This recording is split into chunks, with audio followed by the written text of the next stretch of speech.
آج ہمارا درس قرآن و سنت کا جو موضوع ہے وہ رزق حلال کا رسول ہے، اور ایسا عمل جس سے بندہ مومن ہر وقت جو ہے وہ رب کی عبادت کے اندر رہے۔ یعنی ایسا کون سا عمل ہے کہ بندہ ہر وقت رب کی عبادت کے اندر رہے؟ اللہ رب العزت کی بارگاہ میں دعا ہے، التجا ہے، وہ مجھے حق سچ بیان کرنے کی توفیق عطا فرمائے۔ حضرات دیوکار یاد رکھیے گا، رزق حلال کمانا بھی عبادت ہے۔ رزق حلال کمانا بھی کیا ہے؟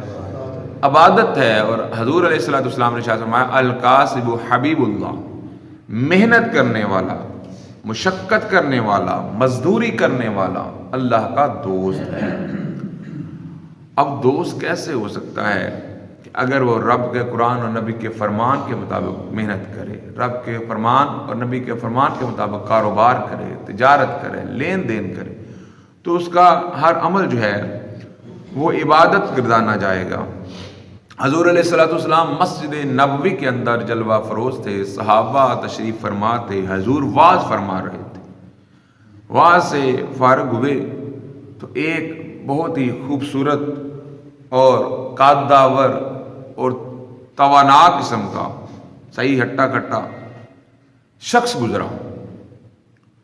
ایک صحابی کے منہ سے یہ الفاظ نکلے کہ کتنا خوبصورت اور طاقتور انسان ہے، کاش اللہ رب العزت اس کی جوانی اور اس کی طاقتیں اسلام کے مطابق ہو جائیں، اللہ کی راہ میں خرچ ہو جائیں۔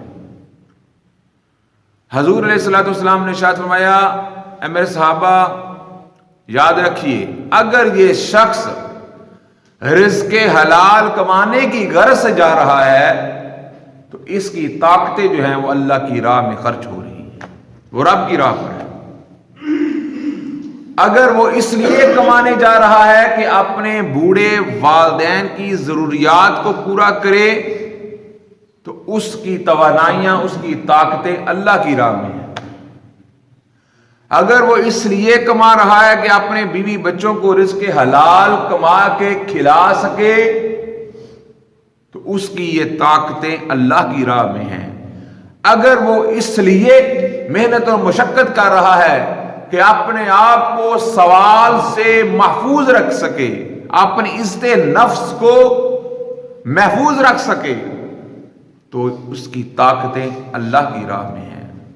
اور اگر وہ اس لیے کما رہا ہے کہ وہ رزق کما کر، مال کما کر وہ اللہ کی راہ پر خرچ کرے گا، وہ صدقہ و خیرات کرے گا، تو پھر بھی اس کی ساری طاقتیں اور توانائیاں اور جوانی اس کی اللہ کی راہ میں ہے۔ میرے صحابہ گواہ ہو جاؤ، جو رزق حلال کی تلاش کرتا ہے، جو محنت اور مشقت کرتا ہے، الکاسب حبیب اللہ، وہ اللہ کا دوست ہے۔ حضور علیہ السلام کے پاس ایک صحابی آئے، ان کے ہاتھ بڑے کھردرے تھے، سخت تھے۔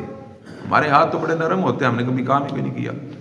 اس کے ہاتھ بڑے کھردرے، سخت قسم کے، اس کے ہاتھوں پر بڑی بڑی لکیریں یعنی پھٹے ہوئے تھے۔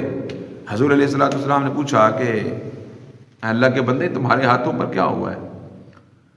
وہ شخص کہنے لگا، یا رسول اللہ صلی اللہ علیہ وسلم، میں محنت اور مشقت کرتا ہوں، میں پتھروں کو توڑتا ہوں اور سخت محنت اور مشقت کر کے روزی کماتا ہوں اور اپنے بیوی بچوں کا پیٹ پالتا ہوں۔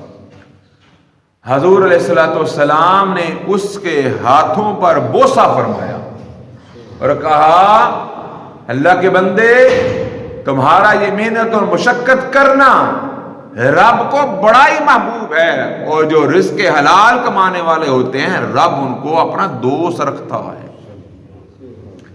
حضرات دیوکار، رزق حلال کمائیں، رزق حلال کمائیں۔ خدا را رزق حلال میں بڑی برکت ہے۔ تھوڑا ہو سکتا ہے لیکن اس کے اندر پریشانی نہیں ہے۔ تھوڑا ہو سکتا ہے مگر آپ کی اولاد کامیاب ہو کر آئے۔ تھوڑا ہو سکتا ہے لیکن اللہ رب العزت کی رحمت شامل حال ہوگی، اس کے اندر برکت ہو سکتی۔ تھوڑا ہو سکتا ہے مگر رب آپ کی اولاد کو آپ کا تابعدار رکھے گا۔ تھوڑا ضرور ہو سکتا ہے مگر رب آپ کو فتنے سے محفوظ رکھے گا، مگر اگر آپ نے حرام اکٹھا کر لیا، چاہے اس کے اندر بڑی کثرت کیوں نہ ہوئی، لیکن وہ آپ کے لیے اس دنیا کے جہاں کے اندر بھی وبال جان بن جائے گا، اور آخرت کے اندر بھی آپ کے لیے وبال جان ہے۔ حضور علیہ السلام نے چاہا تو میں قبر کے اندر بڑے بڑے اژدہا ہوں گے، اور وہ بندے کو ڈسیں گے، اور پھر ایسے اژدہا بھی ہوں گے جو بندے کی گردن کو اپنی لپیٹ میں لے لیں گے اور کہیں گے یہ ہے تیرا مال جو تو دنیا میں اکٹھا کرتا رہا اور حلال اور حرام کی تمیز نہیں کرتا رہا، اور اس میں سے زکوٰۃ نہیں نکالتا رہا، اس میں سے صدقہ نہیں نکالتا رہا۔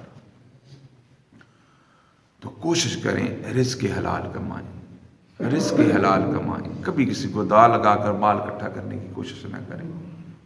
مسلمان تو وہ ہوتا ہے جو مال بیچ رہا ہوتا ہے، اس کے اندر جو نقص ہوتا ہے اس کو بیان کرتا ہے،